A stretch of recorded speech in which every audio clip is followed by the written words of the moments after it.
Welcome to the Christian Family Life Podcast, and Merry Christmas from the CFL family to your family. We're going to continue our top 6 podcast of the year, the most listened by you, our audience. Last week was number 6. It was the reality of imperfect marriages. This week we jump into number 5, which is friendship in marriage, cultivating a connection for lasting love. It was a good one, so let's jump in and see why so many of you listened in. What started as a question, God, you created marriage, can you make it work? Soon became a statement, God, you created marriage, you can make it work. Thank you for joining us on the Christian Family Life Podcast, where we get into the good, the bad, and the ugly in our marriage relationships and mine God's word to see what it has to say about it. Welcome to the Christian Family Life Podcast. We are so happy that you've joined us. I'm here with my husband, Gio. Hello. And our best friends, Roland and Tammy. Hi there. And we, on a weekly basis, discuss all things marriage. And so today we're going to talk about a topic that may be present, maybe not in your marriage. But we definitely think it's something that should be. So I'm going to make up a word here. I didn't tell anybody I was going to use this word. Boy. I know. So if your marriage, if we used a friendship-o-meter, that's my word that I made up. Friendship-o-meter. If you had a friendship-o-meter and you put it over your marriage relationship, would the needle barely move?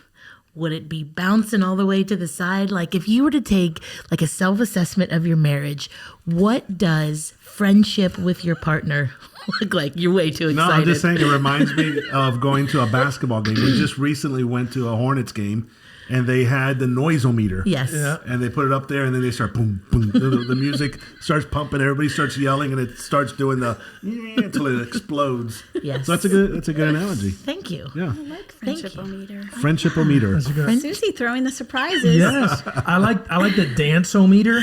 Oh, that's a good Where one they too. kind of focus on a fan, Oh, and then man. the fan just completely goes off. It's Yes. awesome. I'll tell you right now, I'm going off. It's dancing for you. In my mind, I am, but in real life, I'm just sitting there like a bump on a log. Have you seen the guy living on a prayer? How he goes off? Oh my goodness, he just goes off. It's hilarious. Yeah. Well, at this same Hornets game, Yep. they got it on one guy, and they couldn't take it off of him. He capitalized for sure. He went like 3 minutes, and everybody went nuts. He went until he could not go anymore and had to sit down. That's hilarious. But yeah, we're going to talk about friendship in your marriage today, and maybe think back for some of you. For us, I know it's probably right around 34 years. Yeah. That's almost painful to say. 33. good. No, I'm just saying how long. I think it's Not that great. the marriage has been I just heard- painful, Not the The marriage, relationship. the That's not length painful. of time. Okay, I was going to say. Just the length of time. But if we were to hop back 33 years ago to when we first met, we don't tell this story very often, do we? At least I don't. I think you do. I was taking stats at a basketball game because if you were an athlete, you could not participate in intramurals. So we could take, if you were on one of the school teams is what I mean, because athletes participated in intramurals. Sorry. I see what you did. Yeah, I know. I had to fix that quickly. Sorry.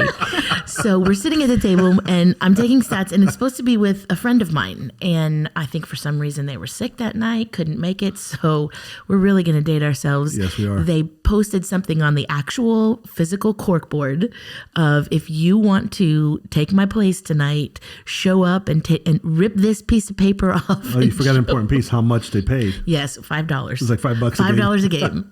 And we could do 3 or 4 games a night. It was a nice Yeah. little tank of gas, depending on your car. Yeah. But I was sitting there and I didn't know who was going to be there. And lo and behold, you show up to take stats with me for an intramural basketball game. But it was a surprise that it was me, but Yes. you weren't surprised that because you knew who I was. Did I? You had been checking me out for a This whole was semester. second semester, though. Yeah, I know. First semester, you Like, I knew we met first semester, but full transparency, in my mind, I thought that I was going to meet and date a tall, Okay. blonde basketball player. That's true. I really thought that. That's who I thought that I was going to date. And the Lord brought me in This whole podcast is painful for me. So you were more Special gift. the Hutch versus the Starsky. More the Bo Duke versus the Luke Duke. I know, you I bring heard up those names. Bo Duke, John Schneider. That's what I thought too. That's Hey, funny. wait a minute. How do you know the actor's name? But that was the beginning. Might I add I'm that ready to move on. Might I add that if you are a basketball fan, Susie has this like special affinity my and word. attachment Oh, I was To- wondering if we were going there. to an individual called Jay Billis. And so all my life, all of our married life, I've been competing against Jay Billis. Even when you had hair, you went bald. Yeah, Okay, he's bald. So I know that's why I went bald to see if I could at least match this guy. In one thing. no, he was never attracted to me. It was his level of basketball knowledge. I have basketball knowledge. Yeah, but not like Jay. Anyways, moving forward. Basketball knowledge, right? Okay. I'm gonna look up who this person is. We were from Indiana. It was just what we did in our house. That's true. But anyways, that night was the beginning, like, of an amazing friendship. Yeah. I was a sophomore in college. I had never really had a boyfriend. You, on the other hand, had several girlfriends. Yeah. It was a requirement if you're Cuban in Miami. Several girlfriends. So not really even having much to compare it to.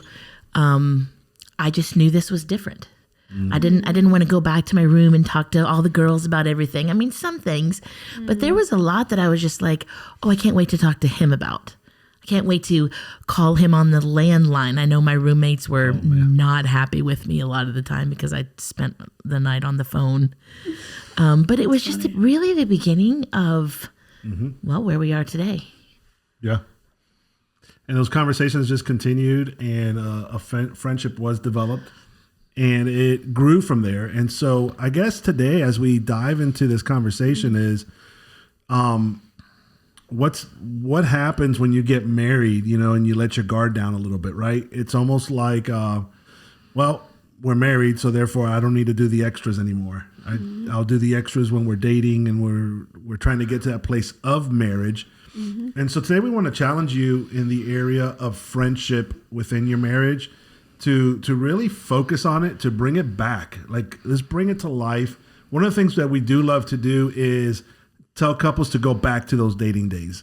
Like, have those conversations. I know, Roland, Tammy, you guys share a lot about that pier in Naples that you guys went out and walked on. And there's a lot of great memories that come from that.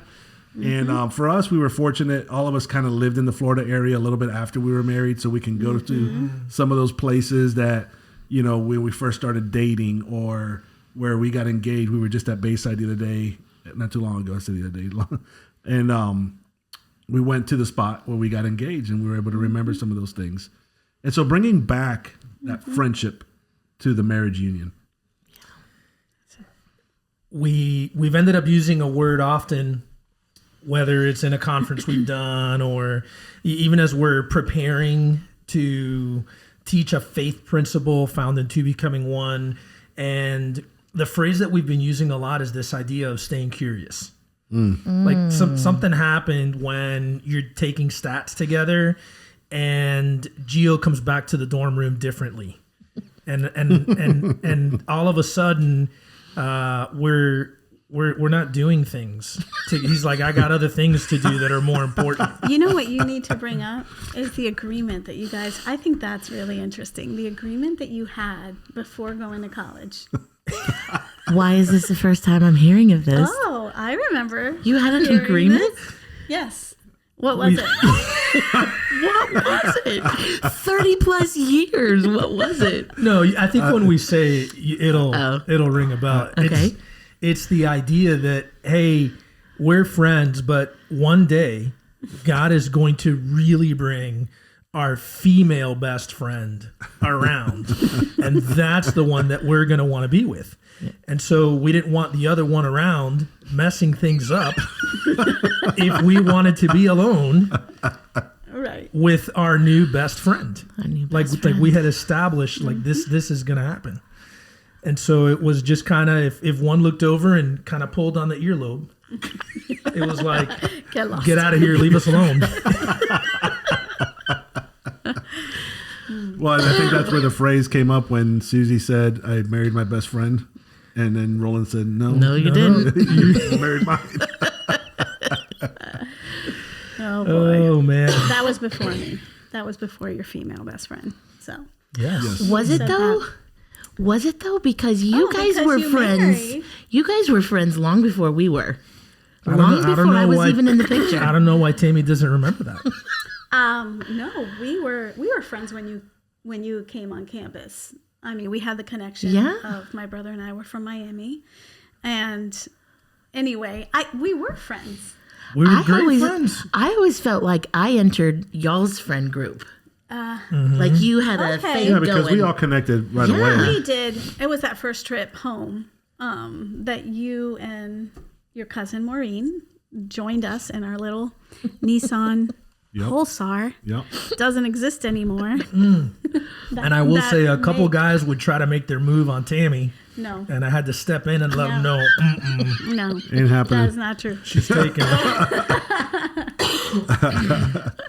Anyway, But you know, but it took a couple years. But What- anyway, what's go ahead. funny is even just the conversation right now, the laughter. I mean, it was 30 something years ago, but we're still kind of giggling about it, and it's funny and stuff. And Satan wants to squelch all that. You know, the whole Eeyore kind of marriage movement, the ball and chain talk, and all the negative things. And I know that the four of us don't have any room for that kind of talk, especially when we're conversing with other people. And we're like, no, that's not have any place in a marriage to say the ball and chain. There is great freedom in the relationship that God has given us. And we know that realities hit in a marriage, whether it's going to work or the kids, or there's still a lot of things that do take our time. And it's a slow fade. It's that idea of, and we all grew up in the Florida area. And so it's like going to the beach and putting your towel out there and finding yourself way down and saying, man, how did I end up down here? So we want to challenge you today to keep your eyes on the towel and on the beach. Don't drift too far away from it to where you're like, wow, how did we end up here? How come we don't go out anymore? When was the last time we had a date? When was the last time we laughed together? And then live in that joy, because here's the thing, whether or not we had a model, we know what scripture tells us, what God's original intent was for this marriage. We know that Satan's going to attack it, but yet the scripture also tells us that if we verbally say, we humble ourselves before the Lord, resist him and tell him, get out of here. If you have no place in this marriage, he's going to flee.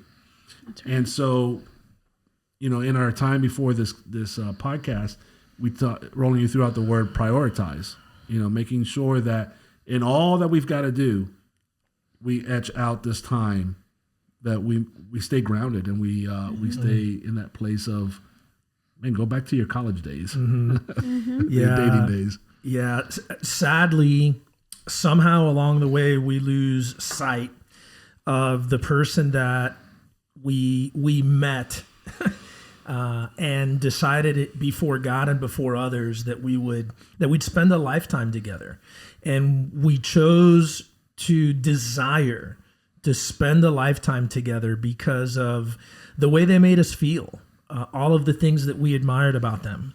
Something we mentioned earlier, something sparked our curiosity. When you first meet, man, I want to know more. For Tammy and I, we were friends for probably 3.5 years. And there came a time when Tammy wasn't in close proximity to me anymore, and she'd moved away.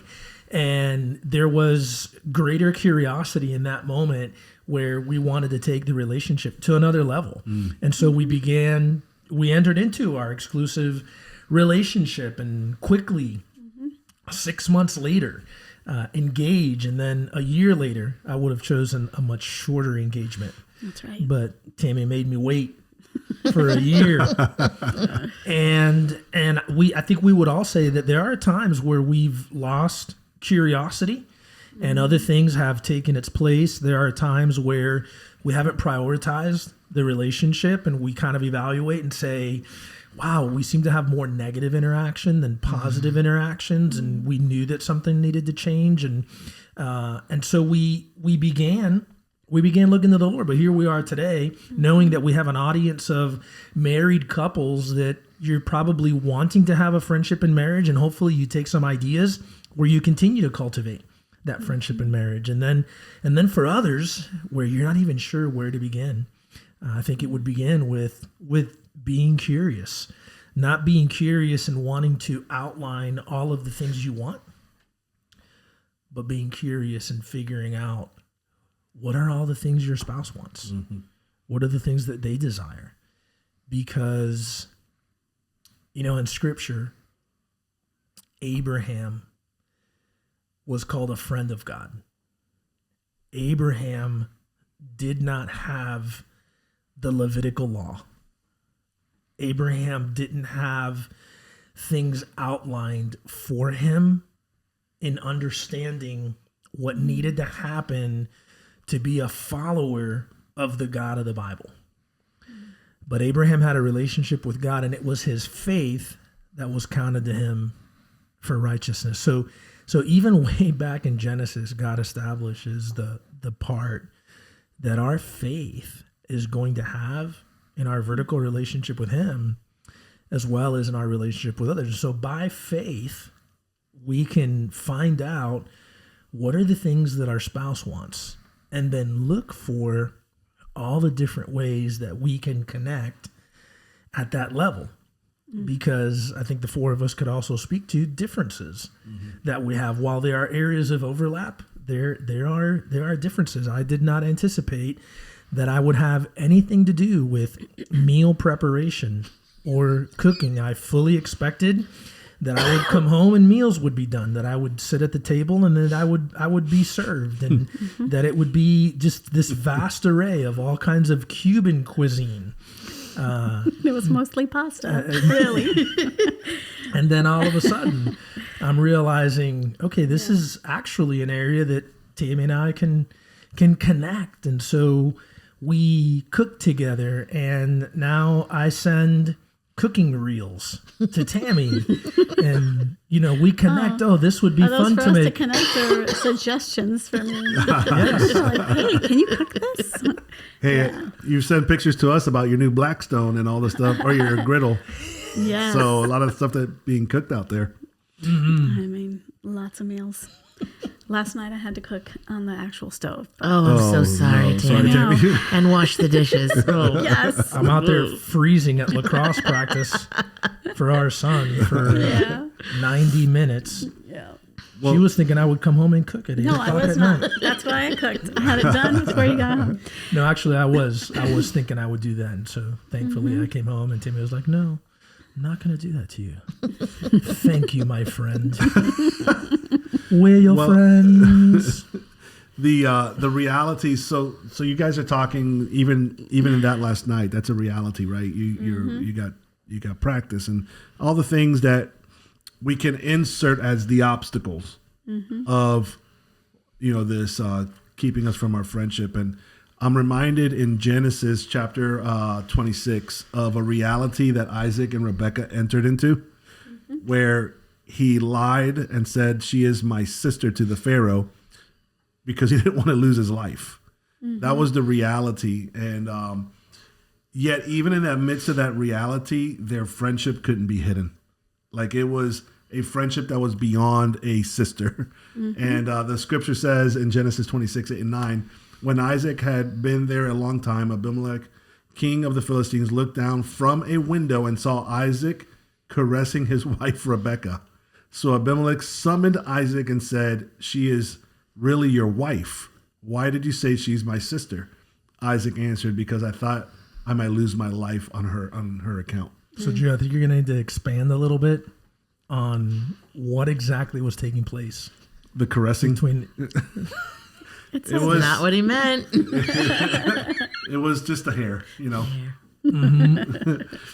Whatever it was, I'll leave that to the people's imagination.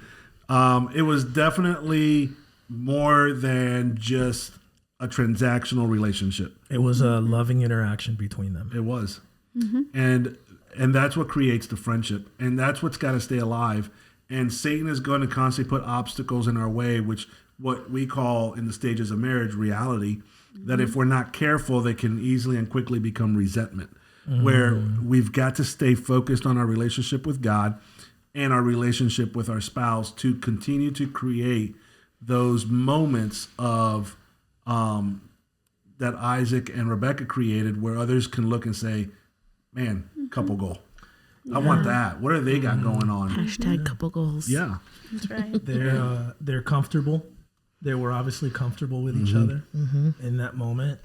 He felt tremendous respect from her, because it's interesting when you consider the circumstance they're navigating, where they're having to play it off as if they're not.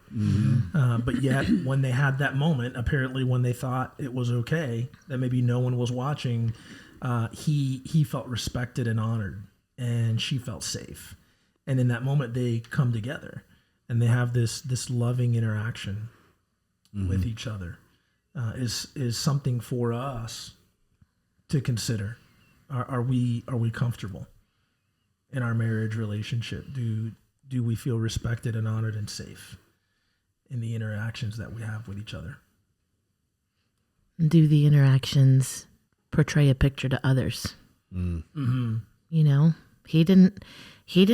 I'm guessing he didn't necessarily hear a conversation. "Oh, Isaac, I love you. Oh, Sarah, I love you." You know, he just observed them, and he's like, "That's not a brother-sister love. That is a husband-wife." You know, and then he inquired about it. Yeah. He didn't just leave it be. He inquired about it. Yeah. Man, what a model for us to leave our kids too, right? To see our kids in that kind of a relationship, that mom and dad, there's more to this than just them making sure that we stay alive and take us to school and take us to practice and all the things that they do. But there's a bond that they have, which is the covenant of marriage. And man, what a gift to leave behind for our own kids. I remember hearing early on in marriage, I remember hearing that investing in your marriage is the best gift you give your kids. Oh, yeah. And So true. your marriage is probably the only book that your kids will ever read. And so when it's not just about modeling, it's about, it's not about like a performance like we think. When I think of the word modeling, I think that there's something not authentic about it, I think. So I think that, and kids really pick up on, when it's not, there's something under the surface, but I do think about our kids and how when we got married, I think 2 years was the time frame I wanted to give it before we started having kids, and we started right away. Like, we got pregnant right around, so we got married in July, got pregnant, had Marissa, and a year after that following November, and so we started right away. And I think that some people, and I remember having different conversations with people that were older than me, and I remember them saying, "Oh, we really never had a chance to really build a strong marriage. We started with kids right away." And it's almost like, "Oh, kids ruined your marriage." Okay. And I remember thinking, I don't believe that. I'm just not going to believe that, because kids are a blessing. It's difficult. Parenting will bring things out of you never thought were there. But to see each other, and actually, Susie, I remember you saying this, because I think we both struggled with, wow, we're boom, married, wife from wife to mother in no time at all, right? And I remember you said these words of wisdom, Susie's words of wisdom at the age of I can't wait to hear what I said. How old were you when you got married? 22. 22. I do think about this.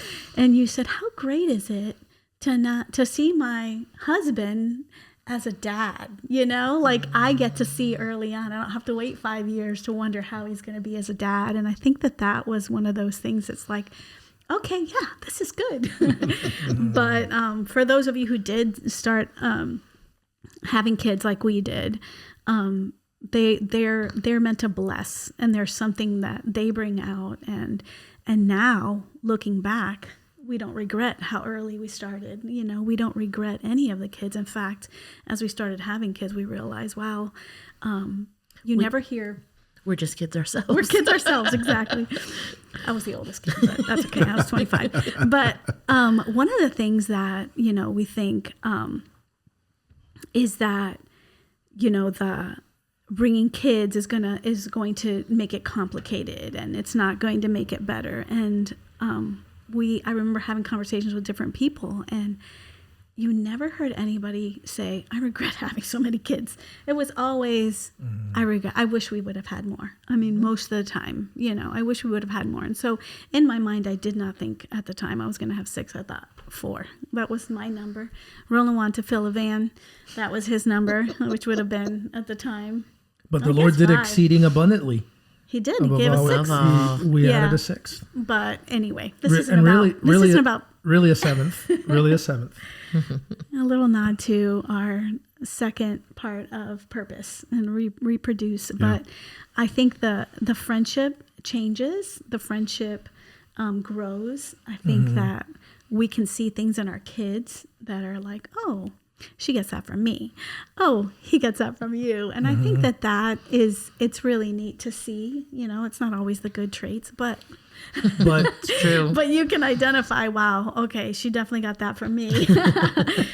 But a very relevant conversation to have as it relates to the kind of model that we are for our children, and so much of what they observe relationally in our marriage, they'll take into their own lives. It's even emulated in our interaction with our kids. And then really what parenting brings out.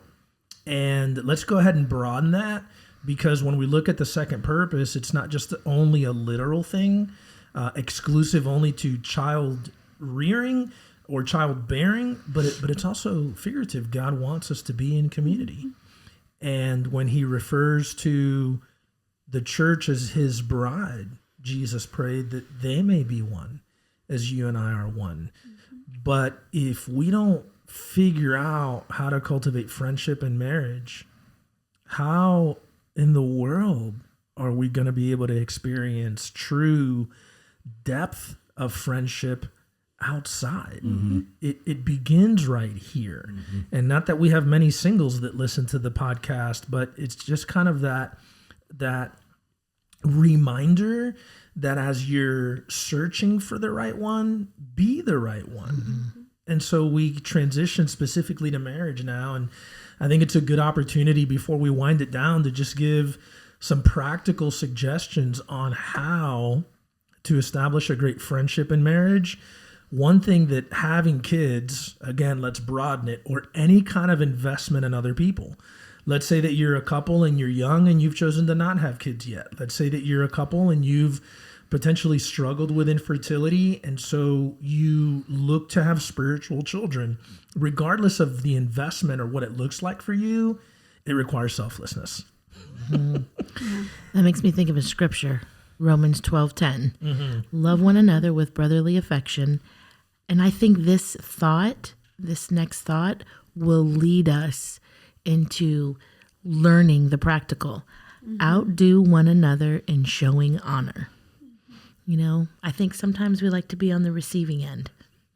I don't think there's anything wrong with being on the receiving end, but if we can have a mindset of outdoing one another in showing honor, I just believe that that's foundational to a marriage that has a healthy friendship. Communication is key in that. I think when you talk about the practical, Susie and I had a lot of things that overlapped. We enjoyed sports. We eventually found out we actually enjoyed theater, and musicals, when we can afford them. And so there was a lot of things that we, even going to our kids' sporting event for us was like a date. We enjoyed it. We enjoyed watching the kids play. I would rather do that than pay and watch a professional team in the area play, right? So we would do a lot of those things. But what if, one of the things that we didn't have in common was I actually enjoyed going to the beach. Susie rather stay at home at the pool. And so how do you work those things out? And so I think communication is important. When we were talking with Daniel and Rachel down there, Roland, you brought out, we've got to bring out from the person, because sometimes personalities, one is a little bit more of a driver, let's go do this, let's go do this, let's go do this. And the other person never really expresses what they like to do, and they just go along. But I think you said, try to draw out of your spouse what they enjoy doing. and begin the process of cultivating that into some regular habits, so that both of you are enjoying the things that you both enjoy in the process. So, which I think that's hard. Yeah, I think especially the busier we are, then the greater of a challenge it can be to make each other a priority, and not that it's a chore or transactional, but what we value, we make time for. And if we value our marriage relationship, then we'll make time to not only do the things on the list that just need to get done in a day, but look for ways to enjoy the journey and be just as much about the journey as we are the destination. And so priority's big. I am drawn to Tammy in so many ways, but personal development is a big one. And that, again, that can be broad, really, in any friendship. Like we're drawn to people who have something to say. And so when Tammy takes time with the Lord, when Tammy takes time to learn about something she really enjoys, one of those things is cooking. I really enjoy eating. So we talk about being different, but man, from that standpoint, I figure we're a match made in heaven as far as that's concerned. But her personal development is something that is very attractive to me. And so it just gives us things to talk about. And then what's really important, which is what you guys spoke to as well, is common ground. And so when you have different interests, you have to choose to take an interest in the things that your spouse is interested in. And that's okay. But if one tends to be a little more dominant than the other, or one of them tends to be a little indifferent, then I think it's really important to lean in. Because regardless of how easygoing we are, there's things we like. Sure. There's things we want to do and things we want to talk about. And so part of being selfless and cultivating a friendship is people take interest. Hey, we've all been in that conversation where you feel like all someone has done is talk. And they've never so much as taken a breath to ask a question. Yeah. Don't like those conversations, by the way, if they can even be labeled as a conversation. Yeah. But how easy is it to get comfortable in marriage? And we feel like it's just one way. Yeah. And so we don't take the time to listen to our spouse. And so quickly, what was once a close friendship can quickly begin to erode. Yeah. All right. So I'm going to we got to close. All right. Roland and Tammy, you have Friday off, you have a Saturday, and you don't have till Monday the next weekend, or you have the whole weekend off. What's your date? Oh, for the weekend? Yeah, you guys have a weekend off. I think I know, but I want to hear what you guys have to say. Well, for me, in the mountains, going to the mountains. Yeah. I feel like it's for me, it's whatever Tammy wants. Yeah, to no, do. that is not true. One of the best things about going to the mountains for Roland is the Cuban cafe that is in Black Mountain, North Carolina. Without a doubt. Cousins, if you ever go Cuban through there, cafe. Yeah. let them know that Christian Family Life sent you there. Maybe we'll get a free meal In Black Mountain. in Black Yeah. Mountain. That's a favorite of ours. I We feel did- like I can write your weekend out. Yeah, you probably could. Because you guys love the mountains. You love going out Yes. there, finding. You got your food places picked Oh out. yeah. So, about you guys? Suze, what about us? What would we be? You would probably hop on a plane. You'd want to hop on a plane and go down to Florida. That's one. Go to the beach. Spend the that's weekend true. at the beach. Yeah. What would you want to do? You'd want to go to New Wherever- York. Probably New York. New York City. I'm good with that too, though. Yeah. Yeah. I forgot about that. We like That's the a big mountains. dream. Is there enough time to go to? I'm just kind We'd of have to thinking catch the mountains. first flight out and the last Yeah, flight out on the it's way almost back. too rushed, but Well, yeah, We've done it. Yeah. if you didn't have to, yeah, that's true because it's Friday, Saturday, Sunday. yeah. So you can do that We can do it. for sure. Yeah. And we love to walk around Yeah. cities and see things and eat and Yes. go to a show. All right. Well, we were at a retreat this weekend and they gave away a prize, which was a really cool thing. And I thought it would be good for what we're talking about. And it was a package with a bunch of action steps to take as a couple to create date nights. And I think sometimes we get stale. Sometimes we get to a place where, well, we were same thing. And so go out and check these out. Go online, find them. But and then the other one was like a local. You had these dice and you rolled it and it says you're going to a movie, or all right, what are we doing tonight? Hey, you're going out to dinner. And I can't remember all the other things that were on there. It may have gotten a little spicy too, but I hope it doesn't. I hope it doesn't provoke an argument. No, I want to know what you want to do. Roll again. roll again. But at the end of the day, have fun, enjoy, and then find friends to have fun with too. Find Yeah, couples right. to have fun with, and maybe even take that mountain trip together. Maybe next weekend. Speaking of friends, we have friends in other cities that haven't invited us there in a Yeah. long time, and so we know that they're regular listeners. So It's true. Yeah. if you're listening, we're just waiting us for an the invite. That's right. Whether you're in the Miami area or Nashville, or Were your Nashville, friends? or New York, Or Florida? Southern California, hey, Yeah. Dallas. yeah, if they pay, We're we're coming. game. They pay for the flight, we'll be there. That's a good segue. We are listener supported Yes. ministry, and so in all seriousness, we would love for you to pray about investing in something that's getting a message of relevance out there, that's pointing people to God and His Word, and seeing the fruit of that through the marriage relationships and the families. Our pictures are not necessarily those that are a call to action to react, but they're really proactive. They're really pictures that are inspiring. Yeah. When you see a young couple at their wedding high-fiving each other, and they're sending those pictures to you and saying thank you for your investment Yeah. and doing premarital counseling for us. When you have couples, Gio and Susie, like you had not too long ago, to say, hey, over 10 years, you guys have been a part of shepherding our marriage, and so we want to bring some other couples for you to pour into their marriage. And so they're leading out. And so they're not dysfunctional, they're thriving. Yeah. Because of the message that we're able to share with them. And so would love for you to fuel that message financially.